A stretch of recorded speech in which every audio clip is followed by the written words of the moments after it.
Ay, Sorry, you, ha? Nabagaan di ka? Sorry, miss. Are you so beautiful? You're so handsome too. Thank you. Okay, rata. Okay, rata.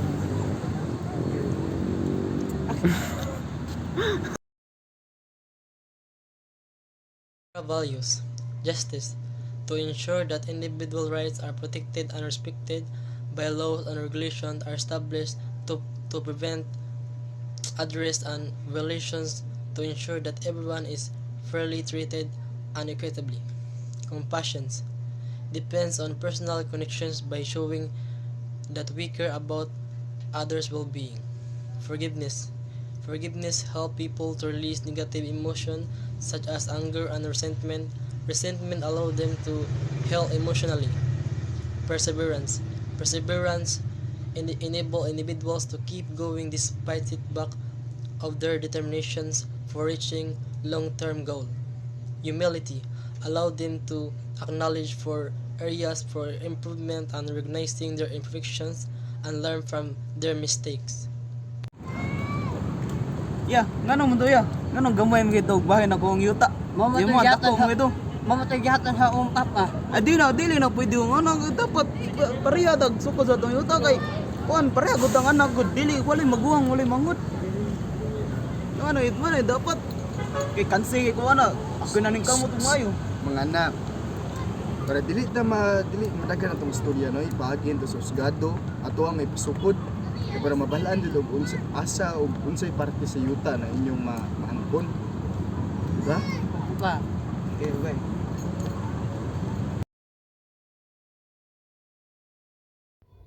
Personal values are the core beliefs and principles that guide an individual's actions, decisions, and behavior. They represent what a person deems important, shaping their priorities, relationships, and overall worldview. These values are often deeply ingrained and can include traits like honesty, kindness, integrity, responsibility, and respect. Personal values influence how people respond to situations and interact with others, providing a framework for making choices that align with one's identity and purpose. Nagbuhat ka sa research. Oh, nagbuhat ko.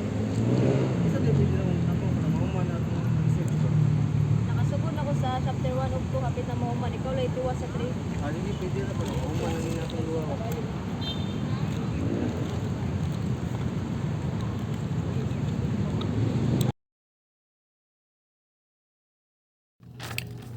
So we'll be talking about social values in relation to values of education.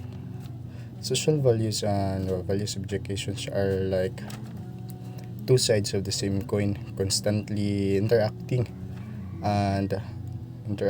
influencing each other. Social values are what we should hold dear as a society.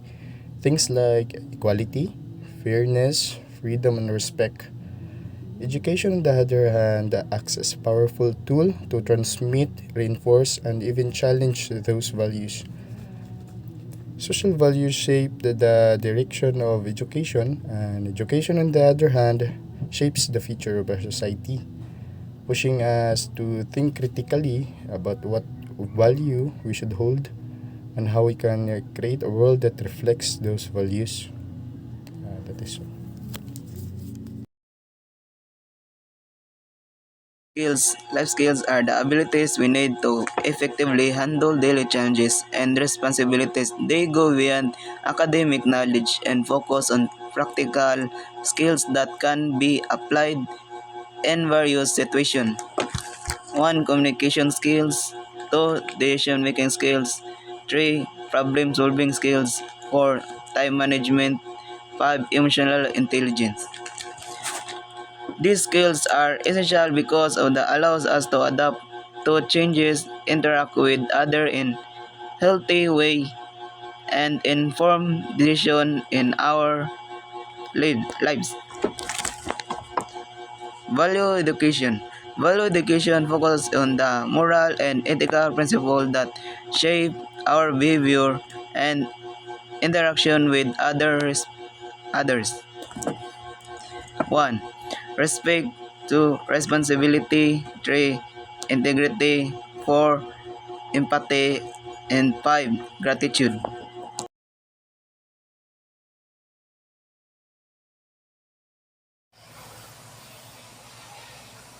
Peace building and conflict resolution. Gain the skills and knowledge to understand the root causes of conflicts, develop effective peace building strategies, and promote social justice and reconciliation. The goal of peace building and conflict resolution is to reduce or eliminate the reasons for violence among people or groups. Peace building happens when agreeing individuals, groups, or communities come to realize their shared needs or goals and commit to solving them through positive dialogue and reconciliation rather than violence.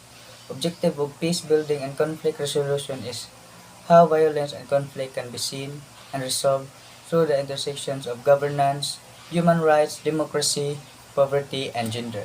Thank you.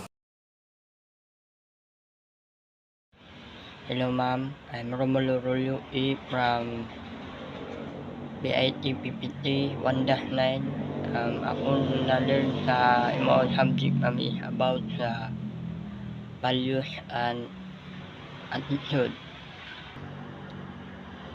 Values are fundamental beliefs, our standards, and that guide our behavior and judgment. They represent what is important to us and influence our actions, decisions, and interaction with others. Values can be personal, cultural, and social, and they shape our character, ethics, and worldwide. An attitude refers to a psychological contract that represents an individual's dislike or dislike for an object, personal, or event. It is a mental or neutral state of readiness, ready, readiness, organized through experience, exciting a directive or dynamic influence upon the individual's responses to all about objects and situations with which is related. Attitudes are generally positive or negative views or a person's place, things, or event. They are formed through experience, interactions, and influenced by various sources such as public, print, media, and personal beliefs. Attitude can be influenced by factors such as culture, social norms, and personal values. Attitudes can be measured and scaled from positive and negative, and they and also very insighty, and they influence behavior and decision making process. For example, a person with a positive attitude towards a particular topic may be more like engage of behavior that support the topic, while a person with a negative attitude may avoid or resist related behavior.